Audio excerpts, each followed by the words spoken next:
Ayan, hello po, shoutout po sa ating lahat. Nagbabalik ang inyong lingkod sa 26 TV. Ang shoutout po sa The Empower Woman. At syempre po sa ating Team Guapa, shoutout po sa inyong lahat. Maraming salamat sa patuloy sa pagsuporta.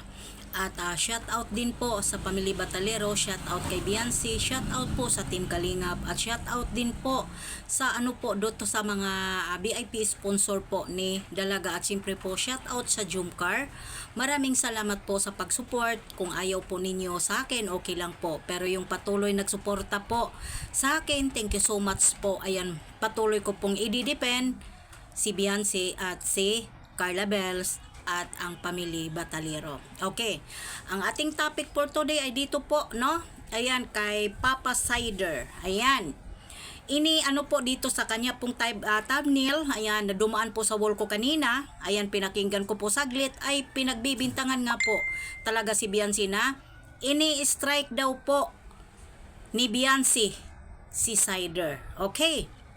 At ang kanyang thumbnail, ayan po, strike ni Biancy. Ayan po, Papa Cider, pinagkamalan si Papa Bear. Biancy marunong nang mag-strike. Ayan po, aray ko, Biancy, nag-strike Papa Cider, pinagkamalan. Hindi po, ha? Ilagay nyo po ang sarili ninyo kay Biancy. Papa Cider, huwag kang gumawa ng kwento. Ilabas mo nga. Ha? Marami po, 5 ang fake account. Yung isa po, ha? Ang isang fake account ni Biancy ay mayroon pong 30 subscriber. Ha? Biancy Official Jin. Pangalawa po, may 10 subscriber kaparehas po ng Biancy Official. 5 po. Ipakita mo sa amin kung makaya mong ipakita kung account po ba ni Biancy yung nag-strike na pinagkamalan ka na si Papa Bear. Pakita nyo kung talaga po bang si Biancy yung nag-strike, kasi makita naman po yan eh. Ha? Huwag ninyo lukuhin yung mga supporters na nasabihin ninyo si Biancy nag-strike. 'Di ba? At isa pa po yung isang reactor pala na na-strike. Bakit hindi ninyo mapangalanan? Pangalanan nyo kung talagang matapang kayo. Kung talagang ini-strike po kayo ng mga tinatawag ninyong anak ng demonyo. At ikaw din po, Papa Bear, pakita mo kung talaga po bang si Biancy po ang nag-i-strike sa inyo. Lahat na lang po ba binintang ninyo kay Biancy?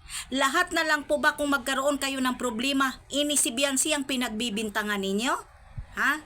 Alalahanin po ninyo. Ha, Biancy Jin Official po, mayroon pong gumagaya.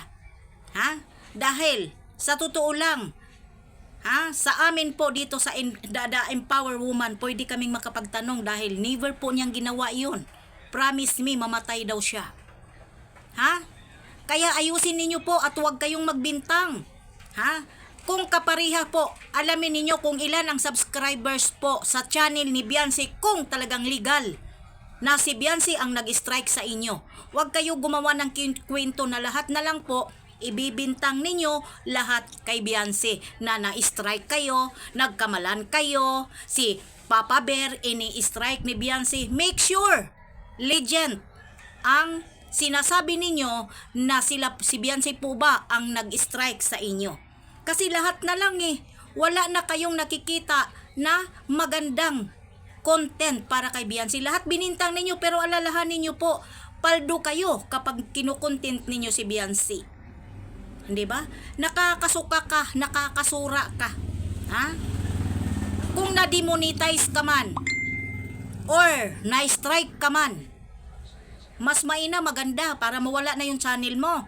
Kasi ang hilig mo kasi, Papa Cider, hilig mo magnakaw ng mga video. Ha? Minsan nga nangunguha ka ng video sa Biancy ng kahit sino po galing kay Kalinga Prab. Pinapakita mo lang yung mukha mo, tapos inire-re-upload mo. Yun ang ginagawa mo Wala kang sariling content dyan. Diba? Dapat lang. Pero ito lang ang tanong. Labas mo kung talaga bang si Biancy Official po ang nag-strike sa inyo or pinagkamalan na si Unggoy na yung Ritokado. Ha? Labas nyo. Para magkaalaman tayo dito dahil tingnan natin kung sino nga po ba talaga yung nagsasabi ng katotohanan at sinungaling. Ha? Dahil sumusubra na kayo eh.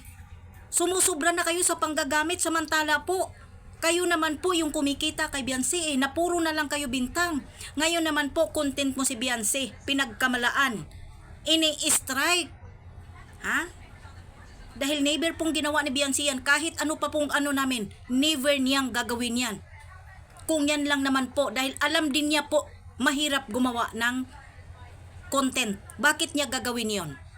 Kaya ilabas mo Papa Sider at itanong mo rin doon kay Unggoy na Ritokado kung talaga po bang Beyonce legend ang nag-strike sa kanya dahil 5 po.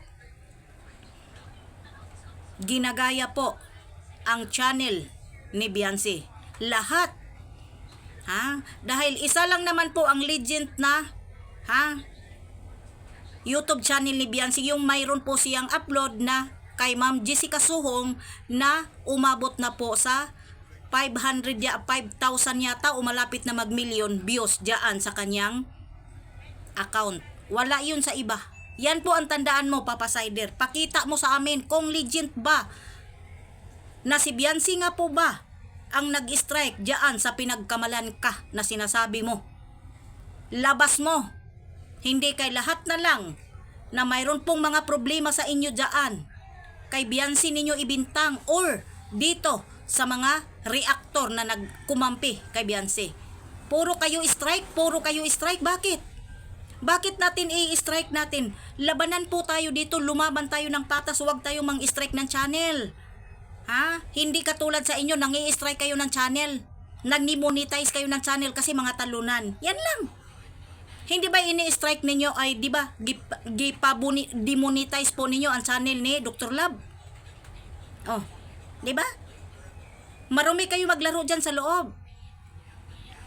Alamin nyo, wag mong pagbibintangan si Beyonce na nagkamalan kang si Papa Bear, gago ka. Ha? Tarantado kang, ungas kang, hayop kang, animal ka. Ha? Ayusin mo. Ha? Ayusin mong maano ka. Tarantado ka. Manggagamit kang animal ka. Huwag kang magbintang na wala kang ebidensya, labas mo. Dahil tinanong namin si Beyonce, never siyang nag-strike ng mga tao na may channel. Ha? Pakita mo at ilabas mo ang ebidensya mo kung talagang si Beyonce po ang nagpa-strike diyan sa pinagkamalan ka na si Ritokado. Labas mo dahil alalahanin po ninyo ha?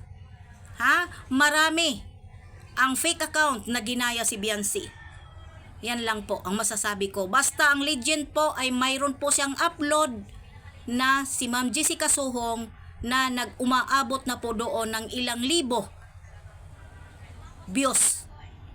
Yan lang po ang legend. Ha? Hindi yung kuda ka ng kuda dyan para siraan mo si Beyonce, patuloy ibaba si Beyonce, animal ka. Ha?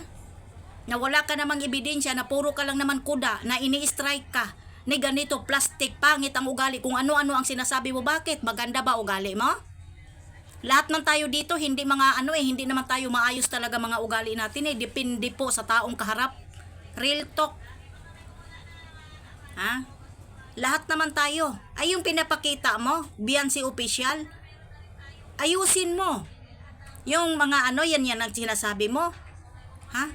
Tignan mo kung ilan po ang subscriber ni Beyonce na pinapakita ninyo or legend ba ang kanyang account na nag-strike doon sa pinagkamalaan na si Ritokado. Yun lang po ang masasabi ko. Huwag kayo kuda ng kuda para lang may maikontent kayo. Nakakasakit na kayo sa kapwa, promise. Diba? Nakakasakit na kayo. Hindi na maganda, Papa Sider. Hindi na maganda na gamitin mo sa content puro paninira. Sana po hindi mangyari sa kapatid or pamangkin or apo or anak or may asawa ka na ba. Sana hindi mangyari sa inyo yung nangyari kay Beyonce. God bless po sa ating lahat. Thank you po. Bye-bye.